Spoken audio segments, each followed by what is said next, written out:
Hoy hablaremos sobre el fin del parol humanitario, el juicio de esta semana sobre el parol in place, la disminución en la migración de cubanos, venezolanos y nicaragüenses, y nuevas multas que afectarán a migrantes que lleguen a México para usar el CBP-1.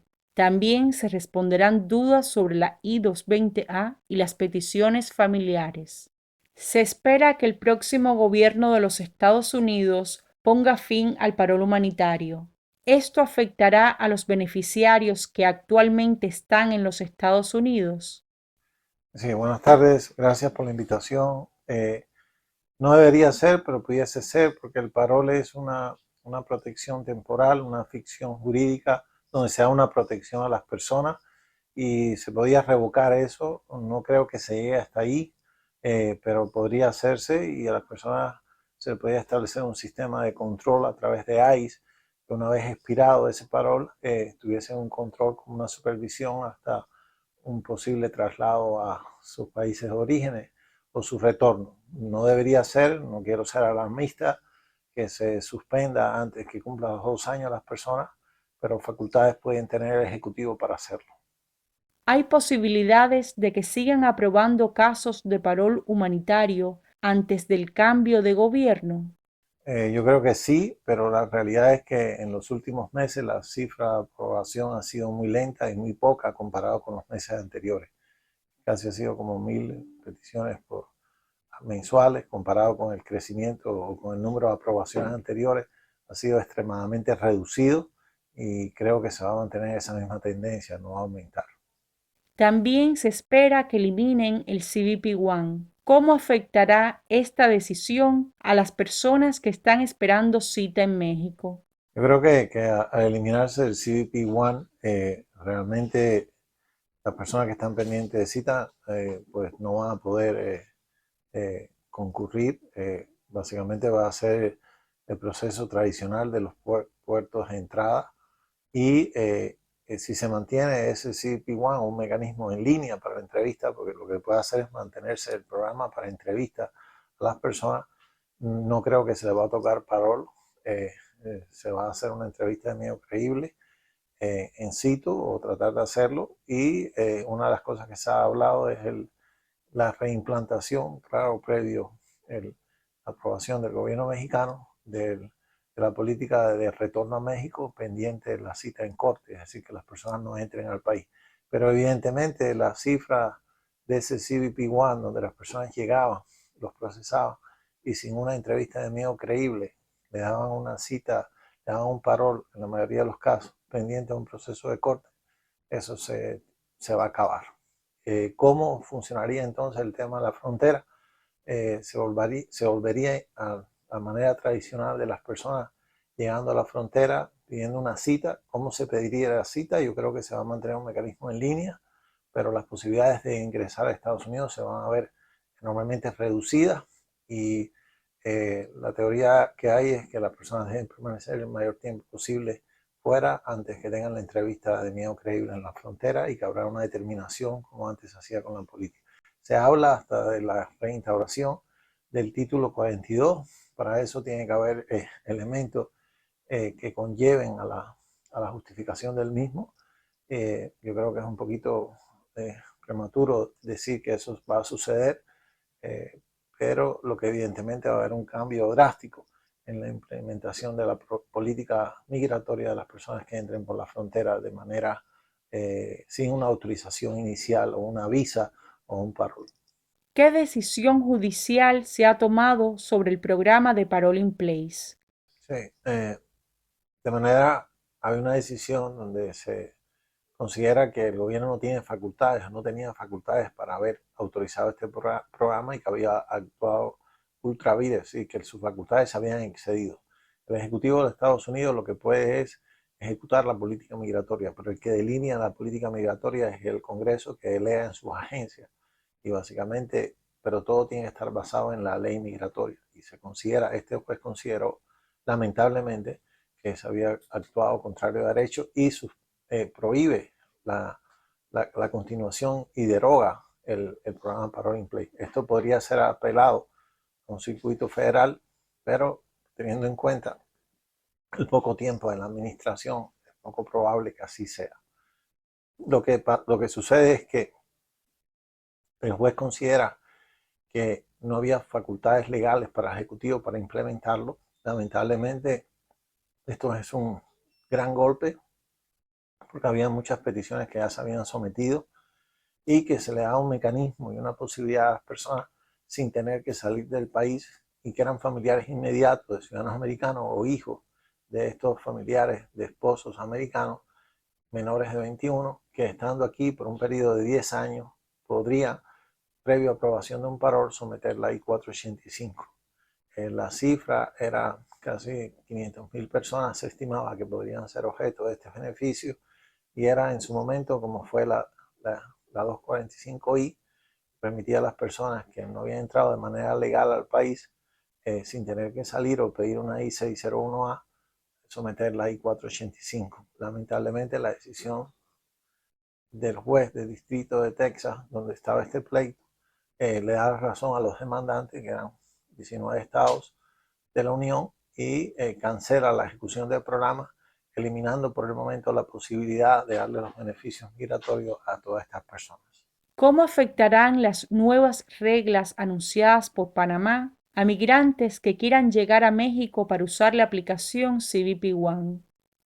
Como usted sabe, la mayoría o un gran por ciento de la migración que entra por la frontera sur, a excepción de Cuba, entra por el estrecho del Darién, que es el paso fronterizo, y se ha convertido en un tráfico ilegal de personas. Y el gobierno panameño, a instancia del gobierno americano y de distintos otros elementos, ha considerado que ha hecho todo lo posible por tratar de controlar ese flujo migratorio, pero hay muchos países que no han contribuido a eso.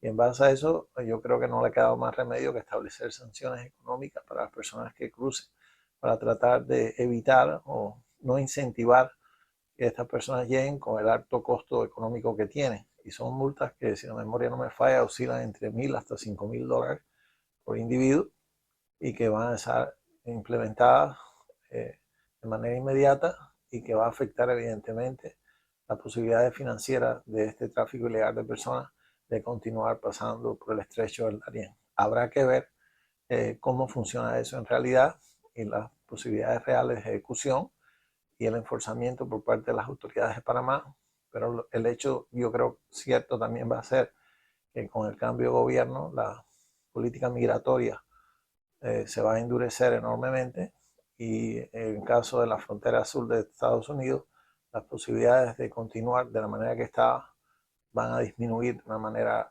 considerable, pues las personas van a tener muy poca posibilidad de la solicitud de asilo va a ser mucho más difícil de lo que en este momento era. Preguntas de la audiencia. Si tengo I-220A con fecha de corte y estoy casado con una ciudadana, ¿qué posibilidades tengo de cerrar la corte? Esto se habla mucho y realmente uno está en corte porque entró de manera ilegal y tiene un proceso de una notificación de comparecer en corte bajo la sección 240. En la presente administración, el Departamento de Justicia le ha dado flexibilidad a los jueces de cuando hay una petición familiar, sobre todo de manera inmediata, que en eso está incluido esposo de ciudadanos americanos, de ya cuando la petición esté aprobada o que haya evidencia suficiente, si el gobierno no se opone a ello, de cerrar el caso administrativamente o de terminarlo. Depende de cada juez, a veces depende de la posición de los fiscales y depende de las cortes en que se está litigando. Sí se puede terminar el caso, lo que es una ventaja porque la persona termina el proceso de remoción de estar en corte y al mismo tiempo tiene que continuar con el perdón, que es el I-601A. Ahora bien, yo creo que eso va a ser un cambio una vez que se nombre la nueva administración, porque en los años anteriores el secretario de Justicia limitó la facultad de cerrar los casos administrativamente y determinarlo a los jueces, a no ser que el gobierno estuviese de acuerdo. Y por lo tanto, hoy día los jueces tienen más facultades, pero con el nuevo cambio de gobierno esto podría cambiar y hacerse mucho más difícil tanto el cierre administrativo como la terminación de los casos en corte.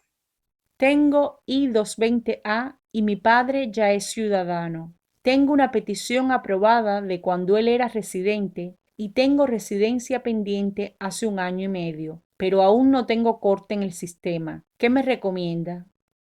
Ah, básicamente, si la petición no es inmediata, porque cuando el padre la hizo era residente y posiblemente era mayor de 21 años, y cuando se hizo ciudadano también era mayor de 21 años. La petición tiene un orden de prioridad.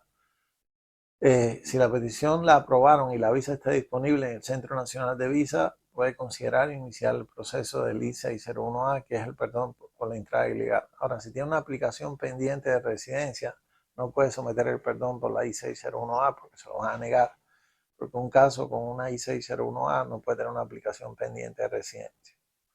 Tiene que valorar las dos cosas porque primero tiene que ver si la visa de prioridad, la visa está disponible, la prioridad. ¿Cómo se ve eso? En base a la I-130 que está sometida.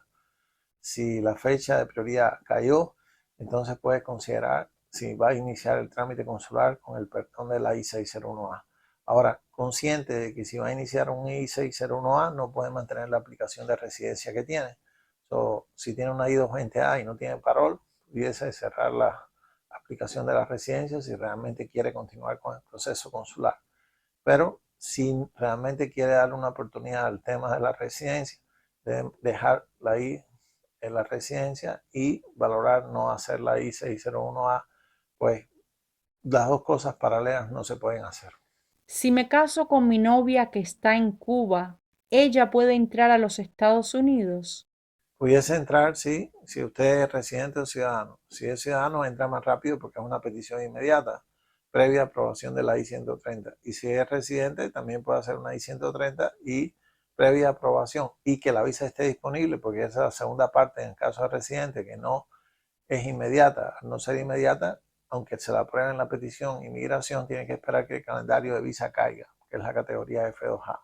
Y cuando caiga, la persona puede entrar. Pero la pregunta es afirmativa para los dos supuestos, tanto para el peticionario como ciudadano como para el peticionario residente. Puede pedir a su esposa y la persona entra a Estados Unidos. Si es ciudadano, entra mucho más rápido. Si es residente, puede tomar 3 años, 3 años y medio. Soy ciudadana y cuando yo era residente le hice una petición familiar a mi hijo en el 2018. Él ya fue liberado de la corte y la jueza le dio los documentos para que siguiera con su proceso. Pero hace 1 año hizo el pedido de residencia y nada. ¿Qué podemos hacer? El hecho que la jueza no ha parado, la jueza es lo que terminó el proceso en corte. Ahora, conlleva ahora, como usted bien dice, hizo la petición de residencia con el servicio de inmigración. Si la persona tiene I-220A, va a ser muy difícil que en este momento pueda el servicio darle la residencia, a no ser que de mutuo propio considere que califica para un parol y lo otorgue, o que la persona gestione un parol y lo tenga. Porque en los casos de I-220A, después de la decisión de la Junta de Apelaciones del año pasado de Cabrera Fernández, impiden hoy día considerar una persona que tiene una I-220A como un equivalente a un parol bajo la sección 212.2.5A del acta migratoria y por lo tanto tener residencia. En el caso de usted, está consciente que si tiene simplemente una residencia con una I-220A, tiene que, en dos supuestos, obtener un parol que ahí se lo otorgue o que el gobierno, previa revisión de su caso, remita a las autoridades pertinentes que inspeccionaron a su hijo la posibilidad de obtener un parol. Y si lo tiene, el Servicio de Inmigración le va a aprobar la residencia. Soy venezolana y estoy casada con un dominicano. ¿Podemos ambos optar al parol humanitario? No puede optar usted al parol humanitario y por su esposo, por ser esposo de usted, se puede beneficiar, siempre y cuando se ha incluido en la petición inicial y se le ha hecho una petición a él unida al caso de usted o relacionada con el caso de usted. Pero la realidad es que por el poco tiempo que queda a la nueva administración, que es este enero 20, las posibilidades de que esto fructifique son muy pocas, por lo tanto considere costo con beneficio y las posibilidades reales que pueda tener y tome la decisión pertinente. Pero técnicamente lo puede hacer porque el paro humanitario todavía está vigente. Gracias a ustedes. Gracias por su atención. Los esperamos la próxima semana para responder sus dudas de inmigración. Recuerden seguirnos en nuestras redes sociales.